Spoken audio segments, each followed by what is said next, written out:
On this episode of American Stories, a reading road trip, we're heading to the Hawkeye State. Join us as we dive into Iowa's impact on our literary culture, which predates its statehood, starting with Black Hawk's powerful autobiography.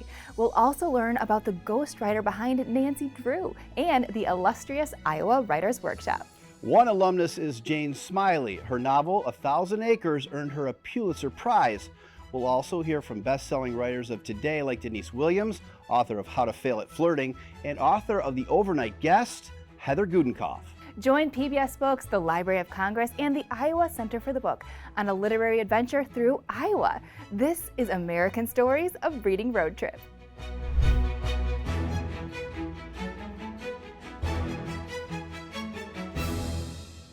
Well, hello and welcome. I'm Fred Nahat here with Lauren Smith from PBS Books. We're exploring America's storied past and spotlighting the writers shaping today's literary scene. Be sure to like, share, and subscribe to PBS Books on YouTube right now so you never miss an episode of American Stories, a reading road trip.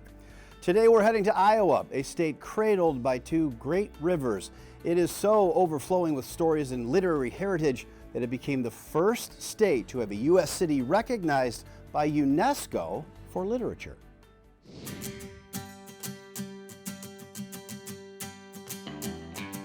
You know, to me, the landscape of Iowa it's stunning. We have the Mississippi River, we have the Missouri River, we have miles and miles of cornfields and alfalfa fields and soybeans, and we also have the driftless area of Iowa. So there's these low hills that were formed from all the silt that was left.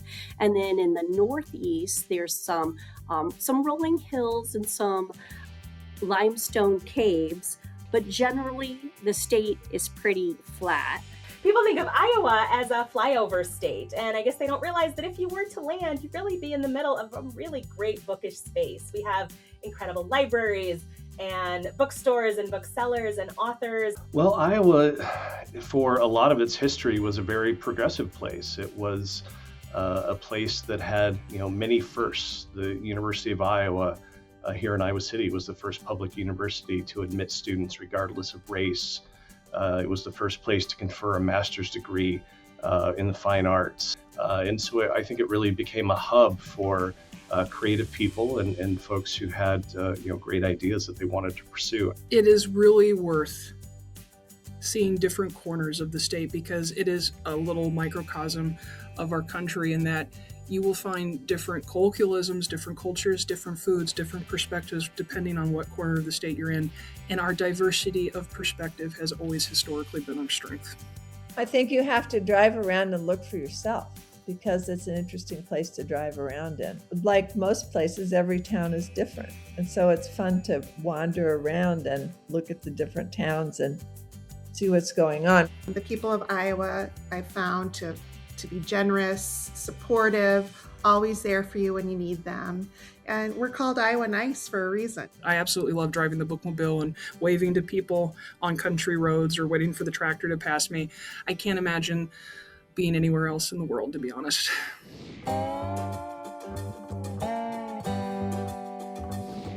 So how did Iowa earn its revered place in the literary arts? Well, it's done so through a timeless devotion to stories carried by voices that were speaking even before statehood took shape.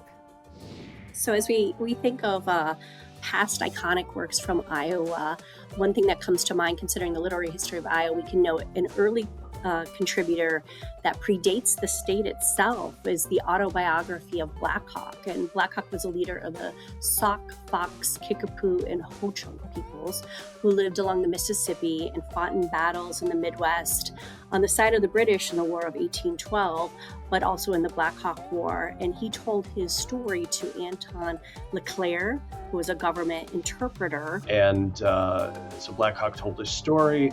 LeClaire wrote it down. It was edited by a local newspaper reporter and published as his account of the first Native American tribes and some of the conflict and strife that they went through. It's a document that is still read today. And I think one of the powerful things about this autobiography, which was dictated, was that it really spoke to the other side of this idea of manifest destiny and what this colonialism and this move west and this westward expansion was doing to a group of people who were often, and whose voices were often silenced at the time and are often still silenced. And it really surprised me when I started to see like Indigenous and BIPOC stories being erased, because in a way, as an Iowan, Black Hawk's story felt like it was our story because these were the people who came before us, and before I understood intersectionality and colonism, this was a leader that I venerated like I did other American leaders, right?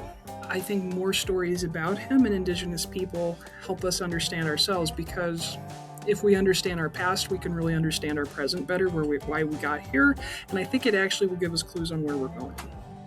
Another one of note is Mildred Benson. And you might not know her by that name. And if it doesn't sound familiar, you might know her as her pen name, Carolyn Keene, which she used from 1929 to 1953, when she contributed to 23 of the first 30 Nancy Drew mysteries. And Millie was one of the authors really that brought a love of mysteries to me and really set off a passion for me later in life to write my own mysteries. And for me, she really was a seminal part of my childhood. And some people might not know that Millie, at a very young age, announced to her family, she said, "I'm going to be a great writer." And that she was. She received a flat fee for each book with no royalties and had to keep her identity a secret. Benson also wrote many other series, both in her name and under pseudonyms from the 1930s to the 1950s. And she ultimately wrote under a dozen names and published more than 130 books. I think she just opened the door for mysteries for children in a way that no other author had.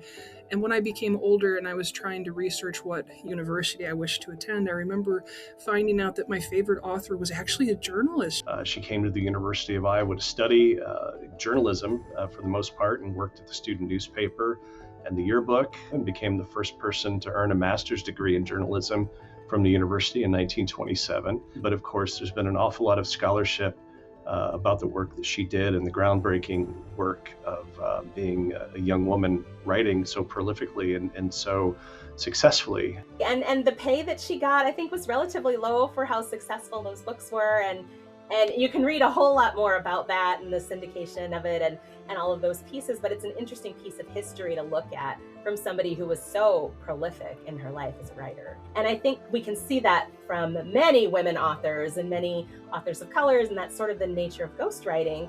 But in terms of somebody writing in the 30s, I believe, and moving forward, to see her get that recognition is really powerful in a world like today.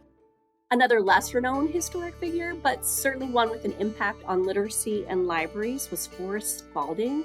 He was a library director at the Des Moines Public Library, and it was during this later tenure that, as concerns regarding censorship mounted, Spaulding wrote a library bill of rights in 1938, and he presented it to his board, and the board passed it as a proclamation that they would not give in to pressure to censor their collections. And it was adopted by the American Library Association in 1939, the following year. But really thought that ideas needed to be shared, that libraries should be a space where people can find books and ideas, and that they should be able to themselves decide, what they wanted to believe, what they wanted to dig into, and what was appropriate. And I wrote it down because he's famously quoted when somebody challenged Mein Kampf, Hitler, being in the library. And Forrest Spaulding said that if more people had read Mein Kampf, some of Hitler's despotism might have been prevented. And I think there's a lot of power in that in terms of the long arc of history, and as citizens being able to read widely and learn widely. Because I think often folks think that the Library Bill of Rights is some form or charter that belongs to an association of professionals and information technologists, and it's this distant star that guides our professional values. It is very close to home. It is a compass in our hand that guides our professional values.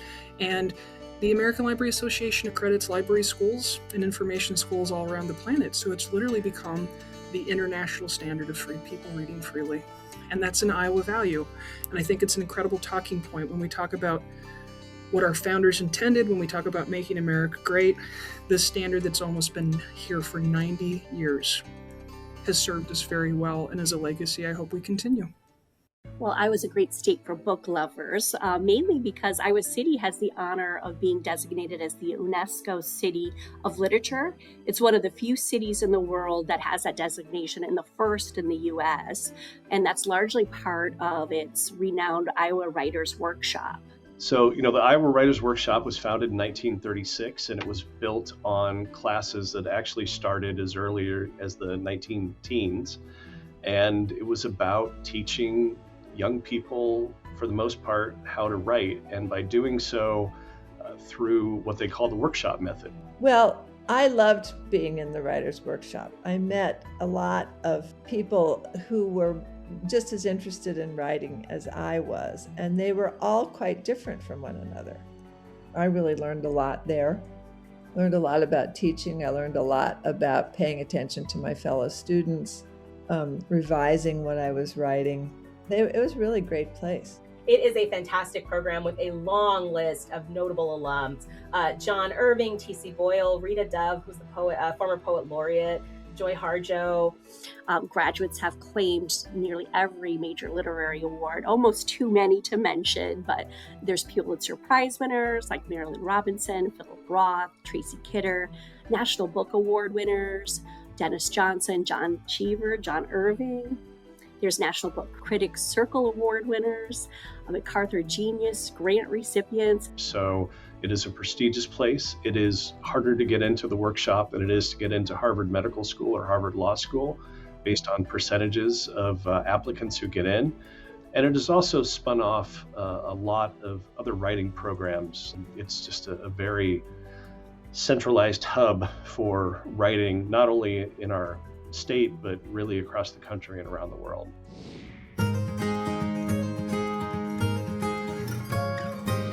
The Iowa Writers Workshop has honed countless authors who have gone on to create much success in their writing careers. One of them is Jane Smiley. As far as literary voices of today, one that comes to mind and might be recognizable is Jane Smiley. She's connected to Iowa not by birth, but through its educational institutions. She received her MA, MFA, and PhD, all from the University of Iowa, and then she was a professor of English at Iowa State University from 1981 to 1996. 1,000 Acres is Smiley's best-known novel. In 1992, it won the Pulitzer Prize for Fiction.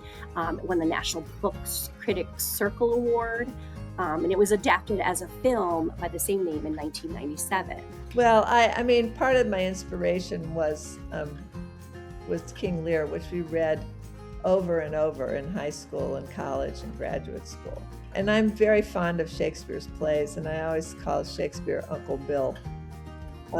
But I felt with King Lear that he needed a little correcting, because he did not give Goneril and Regan enough time to say what was going on with them. And I wanted them to be able to speak up and tell their side of that story. And so that's why I wrote 1,000 Acres. So I had two themes. One was what was going on in the farming world. And I will say that when I told my agent in New York that I was going to write a book about farming, first words out of her mouth were, "Farming? Who cares about, no one cares about farming." And I said, well, I'm going to write it anyway, because I thought that what was going on in Iowa in the farming business was really interesting, and other people needed to know about it. I want to share my sense of curiosity. I suppose that's my main goal. So like 1,000 Acres and the Last 100 Years trilogy, I wanted them to be interested in what was going on in agriculture. So that's my main real thing, curiosity. But I really like writing books and telling stories and exploring and learning stuff about things I didn't know about.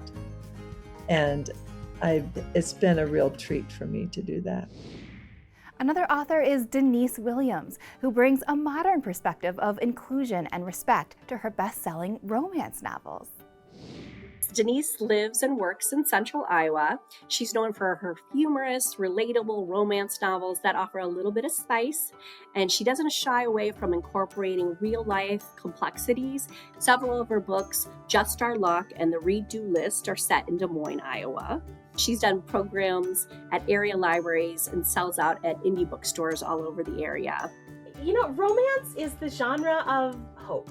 And that sounds a little bit cheesy, but there's really only 2 rules in the genre, and that is that it's a central love story and it ends happily, emotionally satisfying. And I think there's something so powerful at that in this day, in any day, to know you're going to write a story and that the ending will be happy and emotionally satisfying. But I also love this genre because in terms of representation, the job that we get to do as romance authors is to show you, the reader, no matter who you are, that you deserve an epic love story. You deserve the flowers and the grand gestures, and you should have that, and we get to put that on page. So representation is really important to me in my work, and more than representation, my goal is to show the world as I see it. And so sometimes my characters they're very often women of color, at least sometimes men of color. They're very often fat or plus size characters. I am that, I want to see that on page. But there's a number of queer characters, there's characters with disabilities, there's characters who are very wealthy or who are struggling financially, and the gamut. And those may be side characters, they may be in the background, because to me, that's the world that I see. Again, folks may be surprised that I see that in Iowa, but I do every day. And so that's the world I want to represent on page. And that goes back to, again, everybody seeing that they belong in a love story. Sometimes that's the plot and it's driving the story forward, but oftentimes it's the character and it just shapes how they're moving through the world or a situation. But also what I love about writing in Iowa, because I get to show that and show that there's these different identities here and in the Midwest more broadly. And to me, that's why this is my genre. That's what I love to write, and it still fills my cup 11 books later. Representing Iowa from the opposite side of the genre spectrum is thriller novelist Heather Gudenkauf. Another Iowa author is Heather Gudenkauf. She grew up in Mason City, Iowa, and she's the Edgar Award nominated and New York Times bestselling author of 10 novels, including The Overnight Guest and her most recent Everyone is Watching.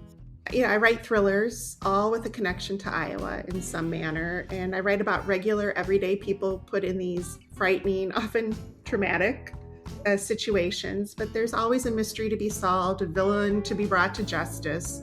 And, how did I come to this, a third grade teacher from Iowa turning into a scary thriller writer? Where did that come from? Well, I'm happy to say I had a wonderful upbringing in Iowa. It was a great place to grow up. My parents gave me the room and the freedom to be creative. And that's what my childhood brought to me. And living in Iowa with its varied landscape and, my love of the outdoors and my love of mysteries and thrillers, from a very young age, it really played into my imagination. And I take pieces of what I know and what I love and the things that aren't scary in my life, and I'm able to transform them a little bit into something scary and a little bit more thriller-ish for readers. So for example, my first novel, The Way to Silence, which is a story of 2 little girls who disappeared to the woods behind their homes. Those woods are based on the woods and an area in Dubuque that I would hike with my dog. And as I was hiking and walking, I thought to myself, there's nobody out here. I'm all by myself except for my dog. What would that be like if 2 little girls were in that same situation? And then this whole story kind of emerged from that one hike. And my first novel was born out of that. Yeah, so I hope that readers who pick up a Heather Gudenkauf novel are entertained, number one, and find themselves immersed in this twisty, fast-paced, dark mystery. In addition, I hope that readers get a fresh new look at the state of Iowa. And ultimately, when they close the book, it's with a sense of satisfaction. And no matter how dark and twisty my books are, I always like to end on a note of hope. And I hope that readers come away with that as well.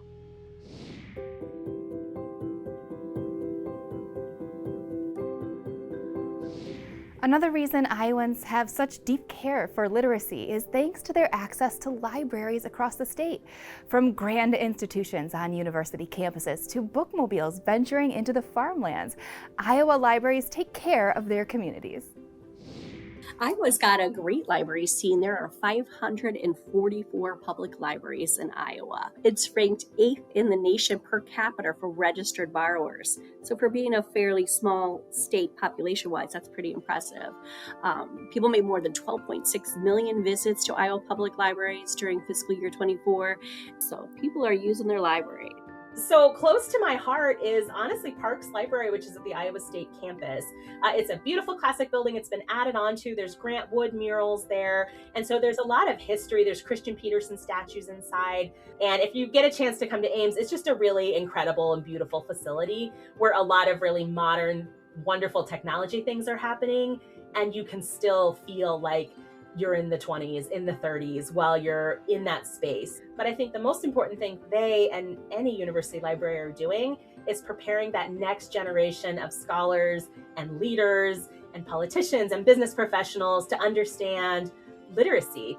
The University of Iowa library system is really extraordinary. There are 8 libraries across the entire system in specific disciplines. They're all open to the public as well as to students and faculty and staff. So the University of Iowa's main library is the kind of gem of that entire system with more than 5 million volumes in unbelievable holdings.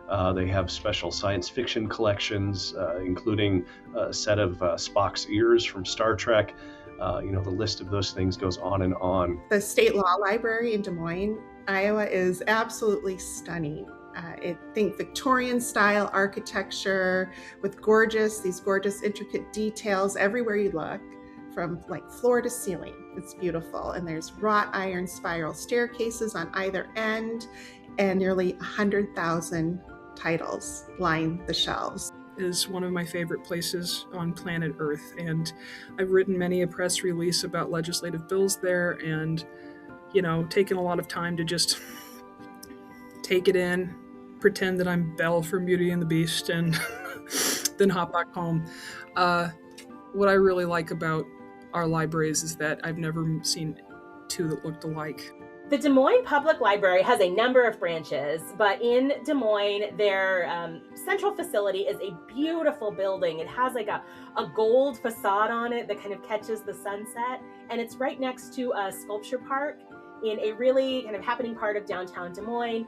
And so when I think about being part of the community, you could make a whole day of going to the library, even if you weren't from here, didn't have a particular reason to go there. They host incredible events. They bring in wonderful speakers. I really can't say enough about the Des Moines Public Library, both from their main branch and then all of the branches they have spread around town.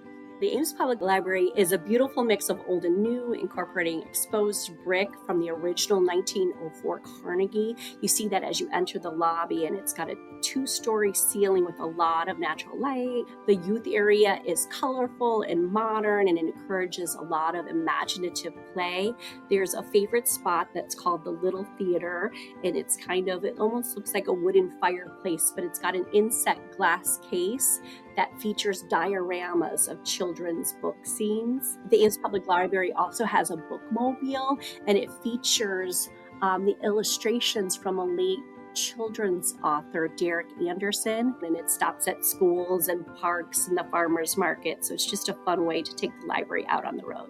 Because we have open access through the State of Iowa Library, which is half, funded by the Institute for Museum and Library Services, which means I can have a library card at 544 public libraries and at least 2 university libraries as an Iowa taxpayer.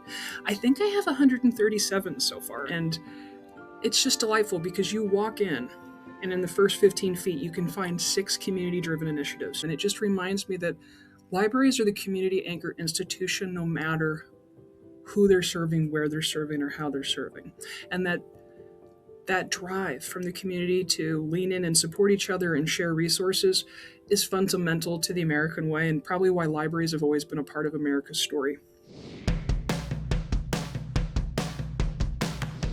A vibrant book scene also depends on its bookstores, and Iowa's independent shops offer plenty of havens for readers of all ages. So Iowa has a great indie bookstore scene. There's the Iowa Indie Bookshop Tour that was started by Corey Ann Thoreau. She's the owner of the Green Dragon Bookshop in Fort Dodge, and it covers the whole state. So it's a great way to get with your book-loving friends and go on a road trip. Some of the stores highlighted on that tour are Dog-Eared Books in downtown Ames. They host author visits and other fun literary events and over 10 monthly book clubs. Dog-Eared Books in Ames, I have to talk about first. I have the honor of being the first book on their shelves.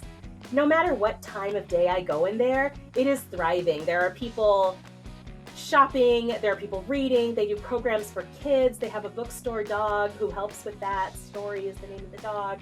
They have a loft space, and they really welcome students to come in and study, to use the space, even if they're not shopping. They have a coffee shop and things like that. And so it's a really wonderful place, but I think what's more powerful, and this is the theme of all of our local bookstores, is they advocate for what the needs are in the community and are not quiet about it. And I love that. I work with them for every book release, and they're just lovely, wonderful people. There are so many of my favorite bookstores. It's going to be really hard to narrow them down. But I do want to start with Riverlight 2nd Edition in Dubuque, Iowa. I have a long and storied connection to that bookstore. Before I was a writer and I was an elementary teacher, my students would write their own books. And Riverlights would open up their store to my students and display their books on the shelves and host author teas where family members and community members could come in and pick their handmade books up off the shelf as if they were, authors with their books in bookstores. And it was such a fun experience for my students and for me. And later when I became an author, they're my ultimate hometown indie. They host my first book event for every book that I have coming out, and they're truly like family to me. Another fabulous bookstore is Prairie Lights Books. It's been an Iowa City institution since 1978, and it's known as one of the nation's top independent bookstores. It's housed in an 11,000 square foot space that holds approximately 80 to 100,000 books across 3.5 stories. The building also houses the Times Club Cafe on the upper level and creates a welcoming space to browse and relax. The store's facade, designed to resemble a human face, is a local landmark, and as it's part of the University of Iowa's Writers' Workshop, it continues to be deeply integrated into the literary community there. We also have a wonderful used bookstore here in Iowa City, the Haunted Bookshop, which is in an historic old building on the city's north side, and a remarkably well curated collection there, and it's a nice complement to Prairie Lights and what's going on in other places, because people buy their books new at Prairie Lights, they read through them, they take them to Haunted Bookshop, and so you can get some good deals there on things that a very literate community has had passed through their hands at one time or another. Another great book shop is the Green Dragon Bookshop. It's a charming independent bookstore in downtown Fort Dodge. The shop specializes in fantasy, science fiction, horror, mystery, and romance. And despite being just under 300 square feet, it's designed to create a magical atmosphere that transports you into a fantasy world. They sell not only books, but arts and trinkets, and they provide personalized recommendations and help customers find the stories where they really feel seen and represented. My favorite one, though, is in my hometown, Burlington, Iowa. It's called Burlington by the Book. And it's from a local resident who had worked at a chain bookstore in our local mall. And as economic depression happened, he recognized that there would be a gap in our community if we still didn't have a bookstore. So he decided to invest his life into building this beautiful downtown homegrown bookstore, and collaborates with the library, is always the first booth out there for like our festivals downtown on the main drag. Really personalizes service, which is what I think local bookstores do. And so I love that I can go home, I can go to my local bookstore, and then I can go pick up a local paper that was printed in my hometown. Our reading road trip wouldn't be complete without highlighting a few literary landmarks. Make sure to bookmark these stops for the next time you roll through Iowa. So some fun literary landmarks. Iowa City is an UNESCO City of Literature, and they have a literary walk which celebrates works by acclaimed poets and playwrights, and novelists, journalists, all with ties to Iowa. It was done in 2 phases. There's the main downtown plaques on the sidewalk. That was from 1999. And then a little more than a decade later, the north side of the Iowa City downtown took on different artwork. There are pedestals with stacks of books that have the names and authors on the spine. So all in all, there are 89 authors who are represented there. And it makes for a fun time walking through downtown and seeing people stop and look and read what's in front of them on the sidewalk. So another spot for literary destination seekers would be to visit Dubuque, Iowa, and let me tell you why. George R.R. Martin once taught journalism and English at Clark College, which is now Clark University. He said that his time in this steamboat Gothic river city with its freezing winters, icy streets, and the famous steep Fenland Place elevator directly inspired elements in his books. So for example, the brutal cold and snow he experienced helped shape the massive wall in the Game of Thrones. Even the Fenland Place elevator, which I mentioned, inspired the cage elevator system used to scale the wall in the books. And those historic Victorian homes along the Mississippi, their slightly scary, ominous charm is said to have influenced the atmospheric, tension-filled settings that Martin is known for.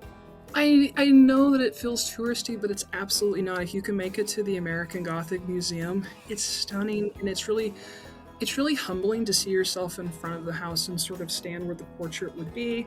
The university had a wonderful display about it a couple years ago, but to go to the museum and really kind of learn about the Sears catalog and how consumerism was starting to influence art, and that juxtaposition between the rolling hills of Iowa and manufacturing and industry that was coming in is a really fascinating snapshot of who we were at that time.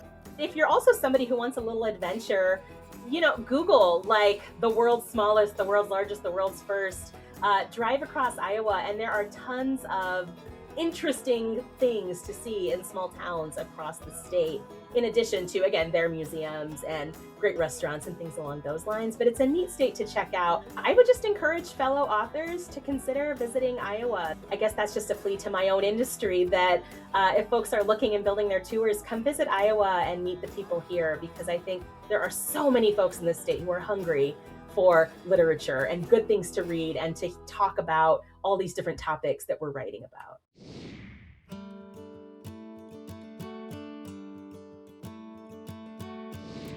Today's literary journey is part of a bigger celebration. 2026 marks the United States' 250th birthday. To celebrate, PBS Books is exploring the stories, authors, and books that define each corner of this nation in partnership with the Library of Congress and local centers for the book.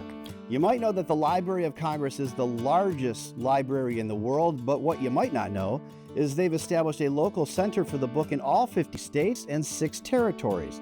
Their mission? To make the Library of Congress and its resources even more accessible to all Americans. I'm Leanne Potter, the Director of Professional Learning and Outreach Initiatives at the Library of Congress. The Library of Congress is the Congressional Library and the National Library of the United States, and the largest library in the world, with more than 181 million items, from photographs to maps, from motion pictures to sound recordings, from newspapers to manuscripts, and more. Oh, and yes, there are books, millions of them. In this series, American Stories, a Reading Road Trip, you will hear about many books, and authors, and poems, and short stories, and more, and how together they make up our nation's literary heritage. As you do, I hope you will keep in mind that while they are all unique and come from different parts of our vast country, they all have something very important in common. They all live in the collections of the Library of Congress. You will also hear about the library's affiliated centers for the book. There is one in each of the 50 states, the District of Columbia, Puerto Rico, the U.S. Virgin Islands, Guam, American Samoa, and the Northern Mariana Islands. These centers promote reading, libraries, and literacy, and they celebrate and share their state or territory's literary heritage through a variety of programs that you will hear about in this very special series. Today, we're joined by the Iowa Center for the Book, which holds its home in the Ames Public Library in Des Moines. The Iowa Center for the Book at the Ames Public Library is one of the few centers for the book that's connected with a public library, as many of the centers are affiliated with state libraries or humanity offices. Public libraries have those close community connections that really give that daily flow of people and energy. So it's kind of a unique opportunity to expand the mission of the Center for the Books in a more concrete way with the general public. Of course, like all centers of the book, we feature our great reads from great places book selections to tie into the Library of Congress's National Book Festival that takes place in DC every September. We hold discussions and author events. And for our youth authors, we usually invite classes and take our authors out to the schools, which is a fun treat. Another fun program we do at the Iowa Center for the Book is our Battle of the Books. So each year, our youth staff create a curated list of books targeted for 5th and 6th graders and features a variety of authors, genres, and topics. And children from around central Iowa form teams of 4, and they spend the school year reading all those books and getting to know them. And then in March and April, the teams come together at the Ames Public Library and they answer trivia questions about the book. Winners receive a traveling plaque and their team name and school engraved on it. It's a favorite program for both the staff, who get really excited to write the questions. And if you're in the library that day, there's a ton of people here because all the parents and siblings come, but you could hear a pin drop because those rooms are so quiet as the kids are very intent in answering all their trivia questions. It's just nice to be able to celebrate like a fun competition around books. So we love that. We've also done the author fair, recognizing a need to amplify local authors' voices. The Ames Public Library created the author fair event in 2023, running annually. Authors from around central Iowa gather and they table and showcase their published works for attendees to browse and purchase. The event gives self-published and small press authors a chance to present their original work and talk directly with the readers. Another Iowa Center for the Book program that we have is with the Ames Writers Collective, and they do a generative writing series for adults that's really popular, and they do an ongoing writers workshop for children too, for youth. And they do a monthly one, but then in the summer they do a more intensive. So it's a great way to kind of inspire young new writers, and that's with the Ames Writers Collective. If you'd like to learn more about their annual Battle of the Books or check out their great reads from Great Places picks, visit online at amespubliclibrary.org/Iowa Center for the Book. We've learned so much on this journey through Iowa's literary scene. Thank you to the Library of Congress and the Iowa Center for the Book for partnering with PBS Books as we journey across the country, exploring the books, authors, and places that define America's story. Have you had a chance to visit any of these places? Are there other books you would recommend? Or if you're a local, tell us your favorite spots that out-of-town book lovers should visit in the comments. And if our reading road trip has sparked your curiosity about the landmarks, authors, and literary treasures in your own state, the Library of Congress is a great place to start. Visit in person in Washington, D.C., search its vast digital collections online, or connect with your local Center for the Book. For more information on the authors, programs, and places featured in this episode, visit us at pbsbooks.org/reading road trip. And don't forget to like and subscribe so you never miss an exciting episode from PBS Books. And be sure to share this video with all of your friends to start planning your next reading road trip. Until next time, happy reading.